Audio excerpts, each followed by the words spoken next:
Yes बच्चों, good morning. बताइए मुझे कैसे हो आप। तो हम सैम्पल पेपर को डिस्कस कर रहे थे। सेक्शन ए का क्वेश्चन नंबर 5 हम डिस्कस कर रहे हैं बच्चों। क्वेश्चन नंबर 5 हमें दिया हुआ है, two APs have the same common difference, यानी कि दो एपी दिए हुए हैं आपको, उनके जो कॉमन डिफरेंस है वो सेम गिवन है। The first term of one of this is -1 and that of the other is -8। मतलब दोनों टू एपी जो दे रखी है आपको, उनकी फर्स्ट टर्म हमें दी हुई है। तो पूछे उनकी then the difference between their fourth term के बीच में डिफरेंस क्या हो। बच्चों यहाँ से एक मैं लॉजिक आपको बताऊंगा, लास्ट में देखना। सबसे पहले आप क्या करोगे बच्चों, दोनों की फर्स्ट टर्म दे रखी है तो सबसे पहले राइट कर दो आप गिवन। तो मैं पहला एपी है ना, उसकी फर्स्ट टर्म को मैं स्मॉल ए मान लेता हूँ। वो तो मुझे दे रखा है कितना, -1। और जो दूसरा एपी है उसकी जो फर्स्ट टर्म, उसको मैं कैपिटल ए मान लेता हूँ, वो दे रखा है मुझे -8।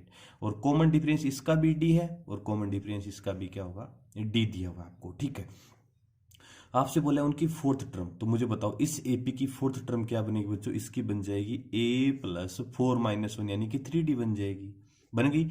और इस एपी की फोर्थ टर्म क्या बनेगी, जैसे फर्स्ट टर्म को हमने कैपिटल ए, तो ए कैपिटल ए प्लस 3d बन जाएगी। इन दोनों का हमें क्या निकालना है, डिफरेंस निकालना है। दोनों का हमें क्या निकालना है बच्चों, डिफरेंस निकालना है। ब्रैकेट ओपन कर दो तो ये बन जाएगा a+3d माइनस ए माइनस 3d प्लस 3d से -3d बच्चों कैंसिल आउट हो जाएगा, a माइनस ए आ गया।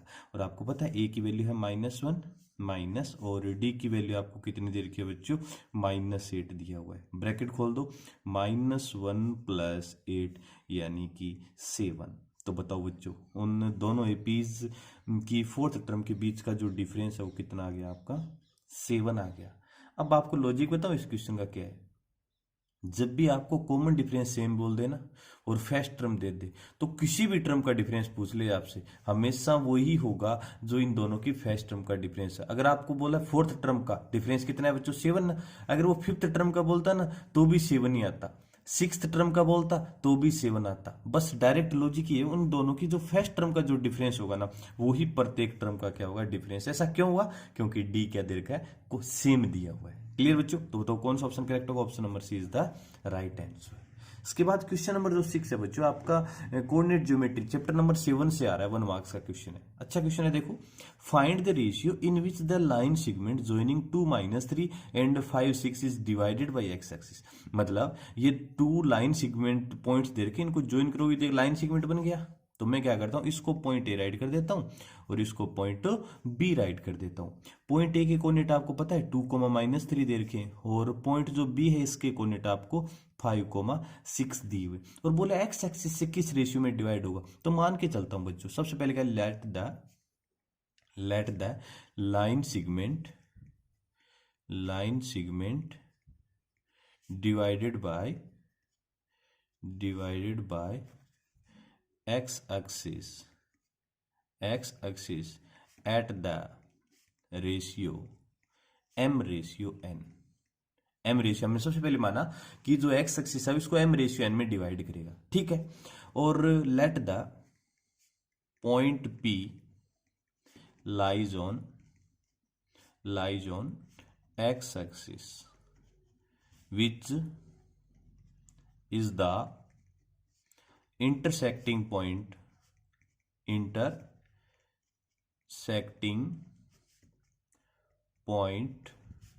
Of line segment A B. ये मैंने मान लिया शुरुआत में, लाइन सेगमेंट, यानी कि जो सबसे पहले मैंने कहा एक्स एक्सिस जहां पे इस ए बी को इंटरसेक्ट करेगा वहां पे पॉइंट पी मैंने मान लिया। तो आपको पता है बच्चों, ये पॉइंट पी एक्स एक्सिस पे होगा क्या, बिल्कुल होगा।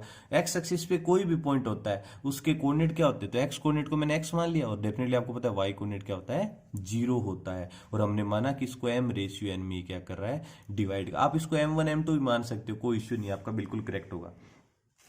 अब जब भी बच्चों आपको कोऑर्डिनेट दे दे और रेशियो फाइंड आउट करना हो, तो आपको इस पॉइंट पी के वो कोऑर्डिनेट आपको लेना है इसमें जो आपको गिवन है। तो एक्स तो अननोन है बच्चों, 0, यानी कि इसका वाई कोऑर्डिनेट गिवन है। तो बताओ वाई कोऑर्डिनेट का फॉर्मूला आप जानते हो, वाई इक्वल टू क्या होता है बच्चों, my2 plus ny1 upon m+n, होता है कि नहीं होता। तो ये आपको x1 y1 मान लेता हूं मैं, इसको x2 y2 मान लेता हूं, इसमें वैल्यूज पुट कर दो बच्चों।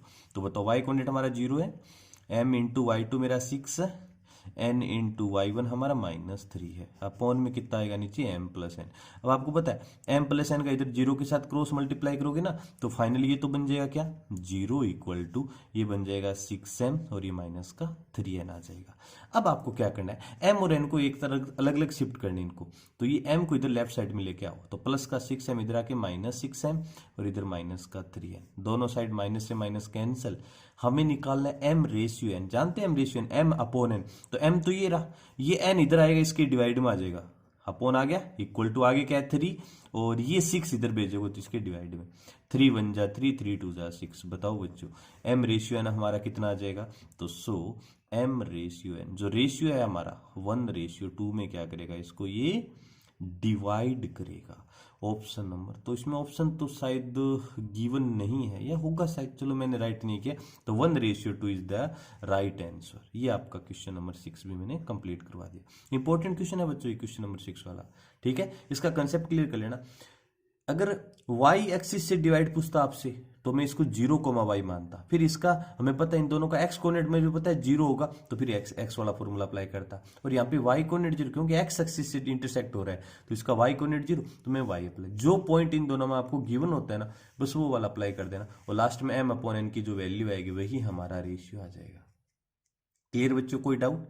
ओके अगर इससे रिलेटेड कोई डाउट है, अगर कोई अलग से भी कोई आपको क्वेश्चन में है जिसमें आपको डाउट है तो आप मुझे कमेंट बॉक्स में वो सेंड कर दीजिए। क्लियर बच्चों, और इस चैनल को सब्सक्राइब कर लीजिए। Okay welcome dear.